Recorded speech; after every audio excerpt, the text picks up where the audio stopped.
the best filter isn't the best filter. It's your connection with them. And so that is so true. If we can get to that place of being the safe connection for our kids through conversation, through action, in our within our homes and within our relationships, then that is going to be the best habit we can form around our screens. Welcome to the Healthy Screen Habits Podcast. I'm Hillary Wilkinson. Whether you're starting your parenting journey with a newborn or looking to connect with your teen on technology, let's learn some new healthy screen habits together.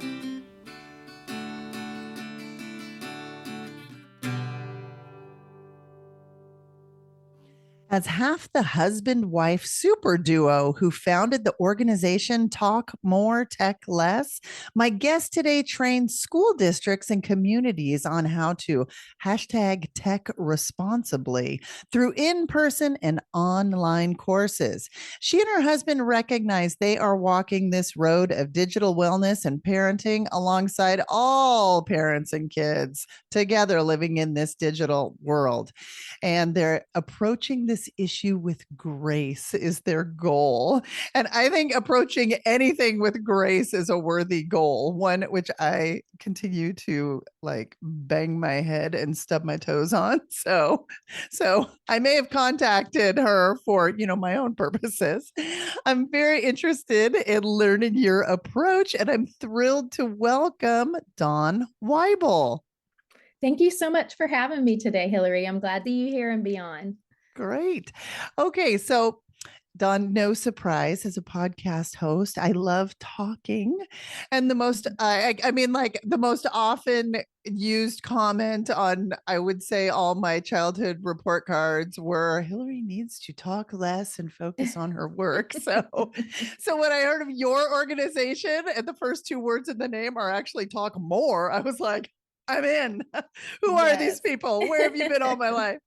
So let's start there. When did you guys get started, and what sort of brought you to this digital wellness niche? Yes, I love that, Hillary. That's hilarious. Talk more. That's right. Talk more, listen more, all this communication. So that's really our goal, is heavy on communication in a digital world. My husband and I both have worked with teenagers. I was a former educator, and he runs a nonprofit. It's mentoring junior high and high school boys. And so working with kids for 25 years, we were on, boots on the ground, seeing the shift happen when handhelds started. So to see, computers go into everybody's hands, and become really an extension of ourselves, which is what happens with cell phones. So all of these things were playing out in the lives of the kids that we were working with and just living among. And my husband has a summer camp. And so as we were at the summer camp, it's 1 week, and they had to turn in their cell phones at the beginning of the week. So for years, that was no big deal because it was just flip phones, and some kids didn't even have phones. And over the years, as we just saw it get harder and harder for them to turn in the phone, that's when we really started to realize this is not just an issue with these kids. It's not just an issue with us in our own marriage. It's not just an issue in our state, in our city. This is global. It's happening across the board, to everyone culturally. So I started digging in and just looking at research. It started really organically with the boys we were working with. They were saying, we're up at 2 a.m. that was when Twitter was popular, on Twitter, where we're not getting good sleep. We're not engaging with our family at the dinner table anymore. Like, everybody's just on their phones all the time. And so I noticed connection missing culturally when smartphones were in front of us, just the distractions, because of my own life and my own story. And in 2020, I actually went back and did some healing in my own story. I had sexual abuse issues early childhood, and got healing for those over the years, but just went into deeper healing of, why didn't I have any outcries? Why didn't I talk? Where was the connection? Where were my secure attachments? And what was happening in those places? And so just kind of molding both of those together, we launched Talk More Tech Less and said, where's connection in our lives, in our families? How do we reach out to each other? How do we become those secure places when our kids are finding a lot of entertainment elsewhere? And so it started at a camp, and it's 10 years later, just turned into this, just saying, let's talk to kids about how to be healthy and safe on their phones, and how to have a place, a safe place to talk to somebody about what's going on their technology. Thank you for sharing your story, even the highs and the lows. So I think we don't appreciate Right, the highs unless we know some of the lows. So thank you for sharing that. right, right. I'm really you said the word secure attachment, and I just like, like lightning bells went off in my brain Yeah. because as an my focus has always been on early childhood. Mm-hmm. And I think that the further we go down this path of parenting in our digital world, the more we recognize that need for secure attachment. Mm-hmm. And knowing that many of our listeners are parents themselves, I really want to know, like, what does your house look like? You're the mom of three boys. Your boys are younger than my children. When people talk about we're navigating these waters that nobody ever has Mm-hmm. as far as parenting in the digital age, but I Right, have to tell you, I think that's the norm going forward as far as parenting in the digital age, because the technology changes so fast. I mean, the right, stuff that I was very concerned about when my kiddos were, 8 and 4 or 8 and 12 are very different now than the parents of today who have 8 year olds. So but I do think that the more you go into it, the more it's all about the relationship. right. And I'm getting a little tangential here, but so let's No, you're let's right. let's bring it into your family, just so Yeah. people can have a peek at what a digital wellness expert's parenting techniques are. Like, do you have screen limits in your family? Yes, our boys are all in public school. I have, you said they're a little bit younger. I have a high schooler, a middle schooler, and an elementary. So we are spread out. And I live in the van. I live in the car, picking them up and driving them places and dropping them off. My oldest just got his license. So he's driving now, which is a game changer for us. But yes, so they have large public schools. Lots of their friends are very active on technology, and we did wait. We delayed as long as we could. And then as we started to see just social cues and different things like that, we started to introduce very slowly technology in different ways. So, of course, we have TV, we have, you ask, what does my home look like? We have Netflix, we watch series together. I love actually having movie night or a show that we all like to gather around and watch episodes together. My oldest son, we waited for Snapchat, and he just now in high school got it. But like I said, we really live among a community that we communicate heavily with, and but everybody's on different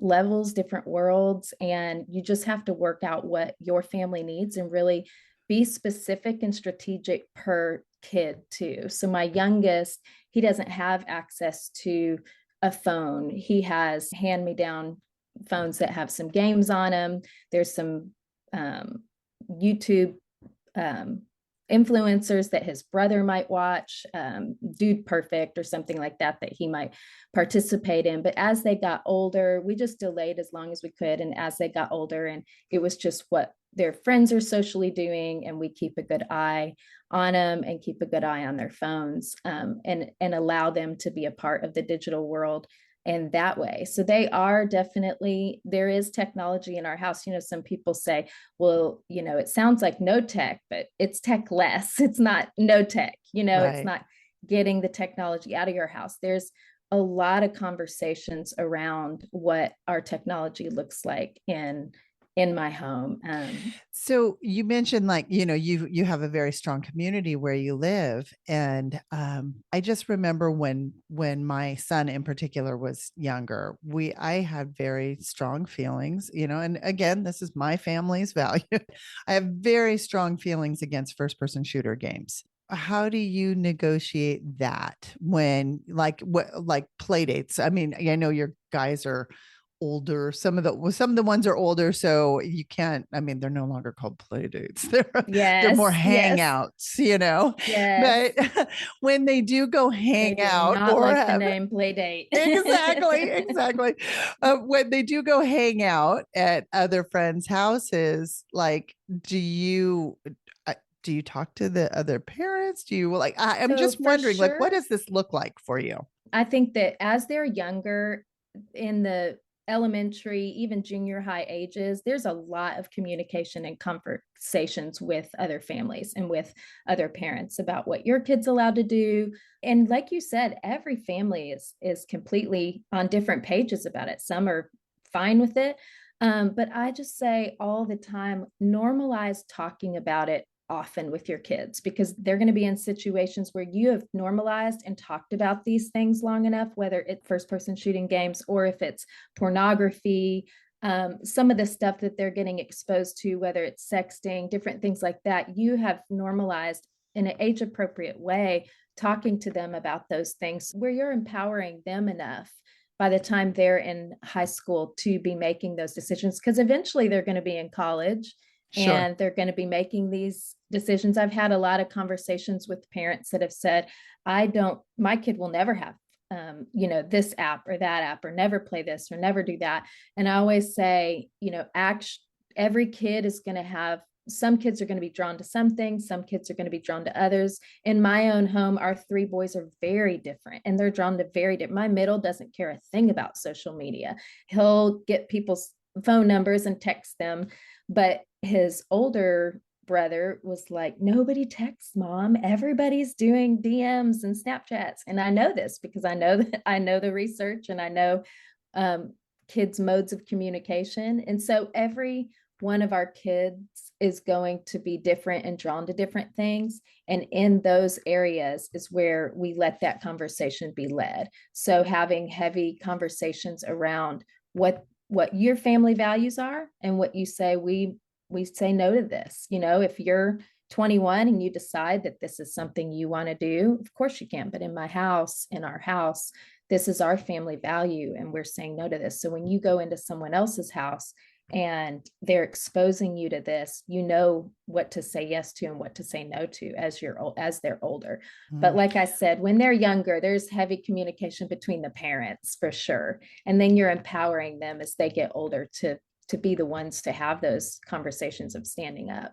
Right. And I know for my experience with parenting with younger kids, it also really helped to have just kind of a core group of friends that we all agreed on the same Mhm. thing. We all Mhm. agreed our kids were not going to get phones until after 8th grade, until, Yeah.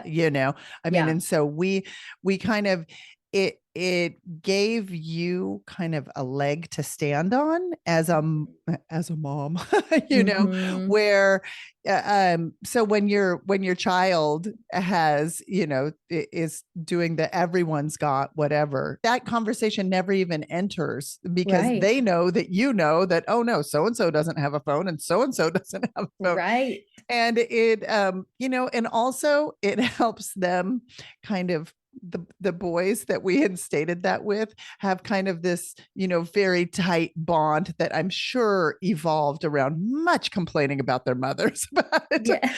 that's fine. They're all good Oh, guys. yes. Oh, yes. We definitely get that side of it. Okay, so we have to take a break, but when we come back, we're going to take kind of a deeper dive into some facts and stats surrounding digital wellness. Are you looking to get your child a phone but don't know where to start? Good news. Healthy Screen Habits has done the legwork for you, and our answer is Gab Wireless.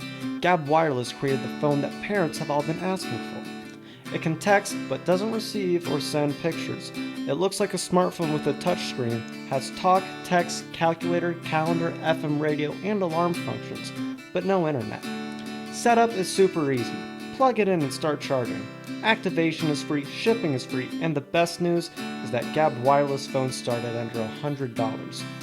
Now, even more good news. You can get $5 off your order of a Gabbed wireless phone by using the promo code HSHabits.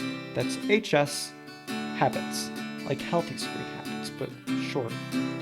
You can find a link to Gabbed Wireless under the Tools tab on our website at www.healthyscreenhabits.org.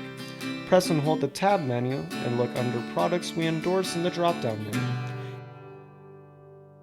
My guest is Dawn Wible, founder of Talk More, Tech Less, a digital wellness organization that provides tools and resources for families and communities to, I love this, hashtag tech responsibly by learning to be healthy and safe on screens. So, we are all about establishing healthy, safe habits for screens. Why do you think we need digital wellness, Dawn?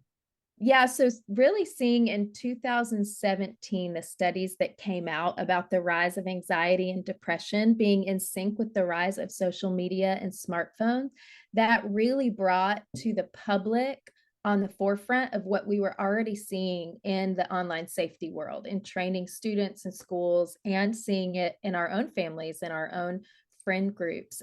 We know that 96% of the world owns a cell phone. I mean, that is really everybody. That's huge. So this is highly impacting our lives. Our human bodies are made biologically a certain way. Our social systems are made a certain way, and putting smartphones in our hands at all times, 22 hours a day. Our smartphones are near us 22 out of the 24 hours. Like, where are they the other 2 hours? Right. But they really are with us at all times. And that is affecting our own well-being, our own bodies, minds, and it's also affecting our relationships. It's affecting the people in our lives. And so if there's a way for us to say, yes, let's set up our lives, and this is what digital wellness is, digital flourishing is set up our lives to where we go into our technology feeling good and can come out of our technology feeling good, then we know that we've set up good habits around what we're using our technology for. And that, I talked earlier about all of the conversations we're having with our kids, but that's a big part of it, is saying you want to feel good, right? Well, here's the statistics on why you don't. There's a statistic that says 7 out of 10 people report some level of anxiety when disconnected from their phone. But there is a science around having a home for your phone, having a separate place for your phone. We started with the boys at camp using a detox box. So they built these wooden boxes, and they would set their phones. We would say, set your phone in the detox box at bedtime so it can recharge while you recharge, away from you, out of the room, and then set it in the detox box during meal times. And that way you can gather around and have conversation around your meals. Because that was one of the other things that they pointed out, was that when we were eating with mom and dad, all of us are on our phones, whether we're at a restaurant or even at home.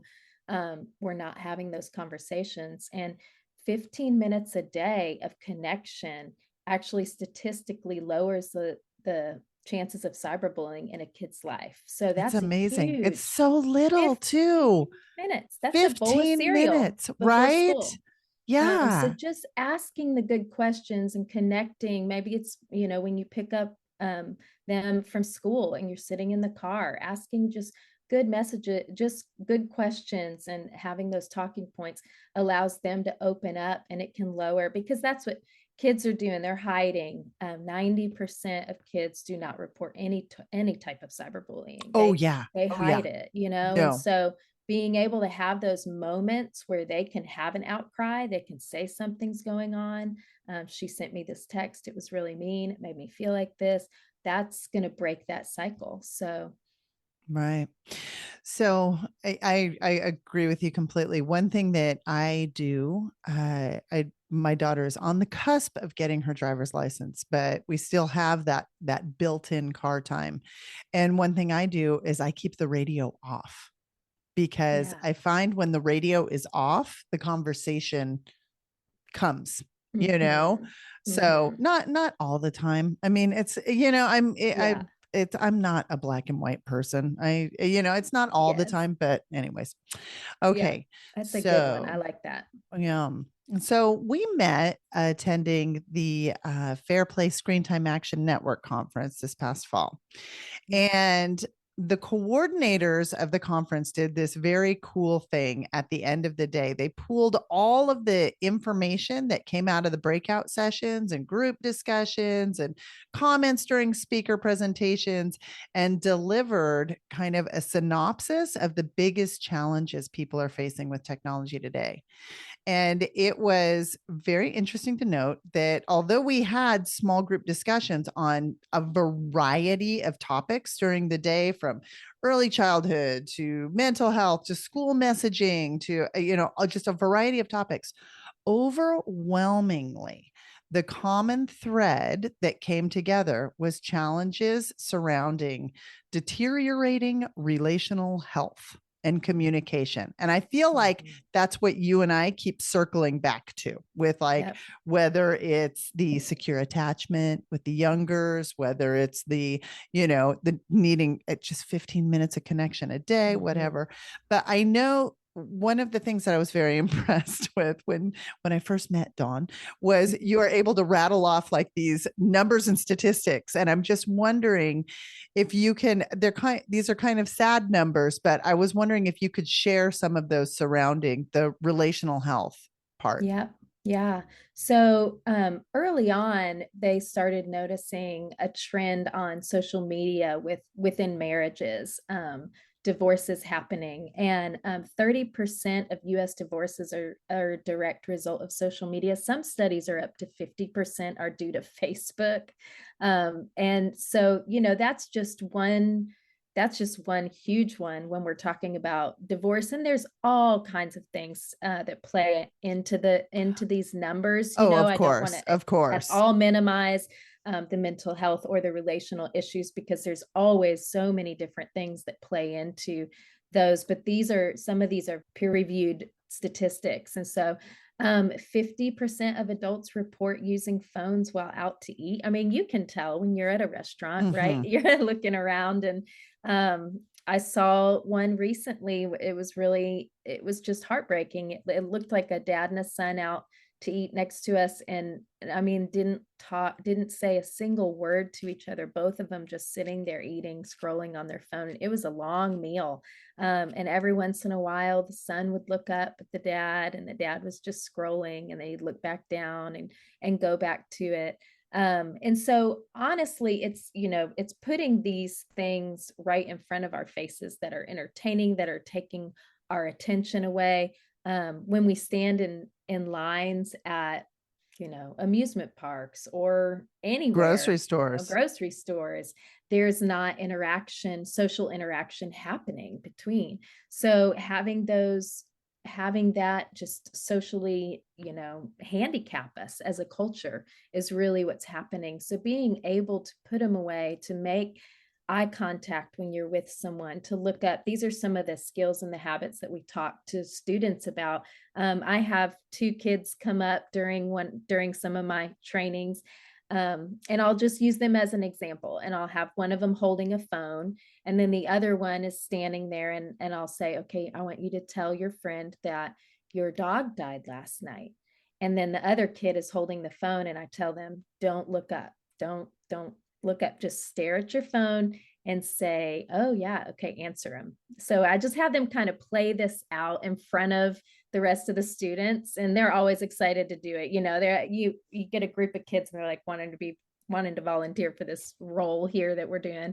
So we have a little role play of them. They're not making eye contact, the one with the phone. The other one is telling them a very tragic story about their animal dying. And And then I have them at the end, I just have them put the phone down and they go sit back down. And I ask them, do you think that that person cares that their dog died?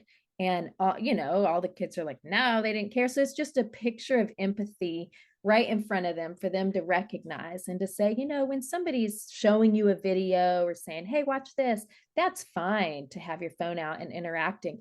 But when you're in a moment where someone is trying to tell you something intimate or tell you something that they're going through, just the mere presence of your phone being there, being in front of you even, is really going to let them know that you don't care about them, and that's lowering your empathy levels. And we know that the longer kids are on screens, the lower their empathy is. That's just a clear example of just a small thing that they would never think that that was odd, to not look up from their game or to not look up from their phone and keep engaging. Right. And I feel like what you're talking about is true digital citizenship.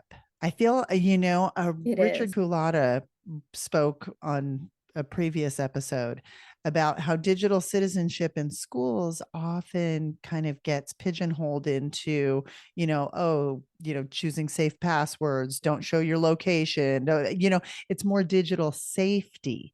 And the safety is certainly important. Absolutely. Sure. Like when you're learning to drive, you need to know the rules of the road. But then there's a difference between driving and courteous driving. I mean, Right. we always use the term defensive driving, which, you want your child to be very alert and aware, but there's also a courteous, You're component to right. it as well. So I think that the longer we're entrenched with our tech, the more we need to model that as well. That Exactly. device technology is a tool, never a replacement for human Right. connection. Right. So, Right. yeah. It is. So Dawn, what, with all of your experience, and you've been living this role for 10 plus years as a digital wellness educator, what do you wish parents knew about technology? Yeah, that's a great question. Well, when I do my trainings, a lot of people want me to spend more time on the safety part. Tell me what to do to keep my kids safe. And my biggest thing to say is, if they're not well, they can't be safe. If they're not well, they can't be safe. And so we spend a lot of time on, what does it look like to be well with our technology? Why do we need digital wellness?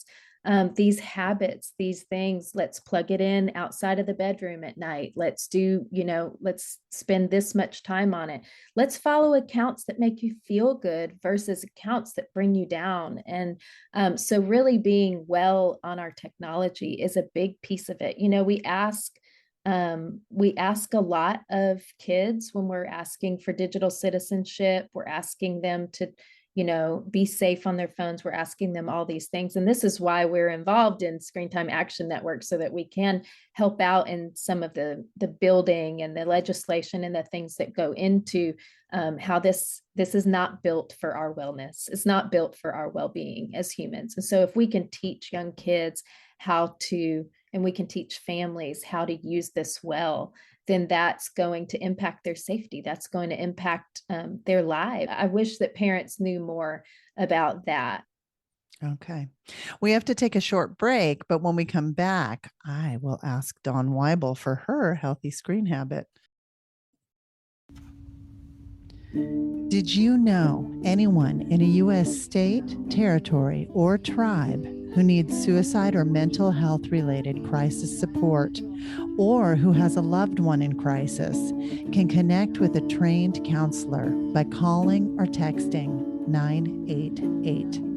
988 is the easy to remember number that reaches what is commonly referred to as the Lifeline, a network of more than 200 state and local call centers funded by the U.S. Department of Health and Human Services.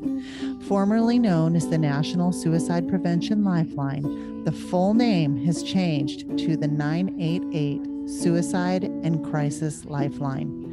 988. It's the 911 for mental health. My guest today is Dawn Wible, a certified digital wellness educator with 10 years of experience in the digital wellness field. I cannot wait to hear your healthy screen habit. Dawn, every episode I ask each guest for a healthy screen habit. This is a tip or takeaway that our listeners can put into practice in their own home. Do you have one to share with us today? Yes, I do.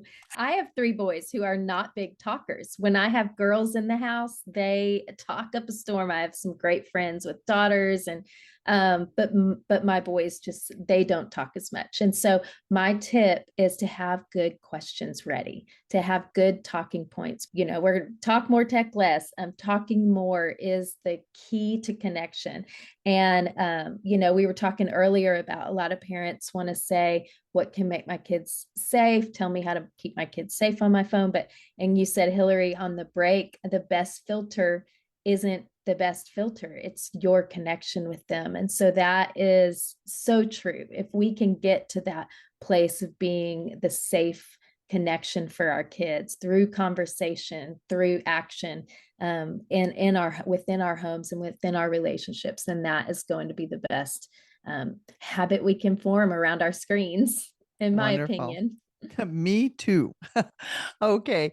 If you would like more information about Talk More, Tech Less and the work they do, please look them up at talkmoretechless.com. As always, I will link this information in the show notes, which you can find by going to healthyscreenhabits.com. Click on the podcast button and scroll down to find this episode, where you will also find a complete transcript of our conversation. Dawn, you are doing amazing things out there on behalf of all families sitting in silence but looking for help. Thank you. And thank you for encouraging me to talk more. Best day ever. Thank you so much for having me, Hillary. And same to you, doing amazing things, amazing work in the world. For more information, you can find us on Instagram and Facebook at Healthy Screen Habits. Make sure to visit our website, healthyscreenhabits.org, where you can subscribe to the show on Apple Podcasts or via RSS, so you'll never miss an episode. It's free, it's fun, and you get a healthy new screen habit each week. While you're at it, if you found value in this show, we'd appreciate you giving us a quick rating. It really does help other people find us and spread the word of healthy screen habits. Or if you'd simply like to tell a friend, we'd love that too. I so appreciate you spending your time with me this week, and I look forward to learning more healthy habits together.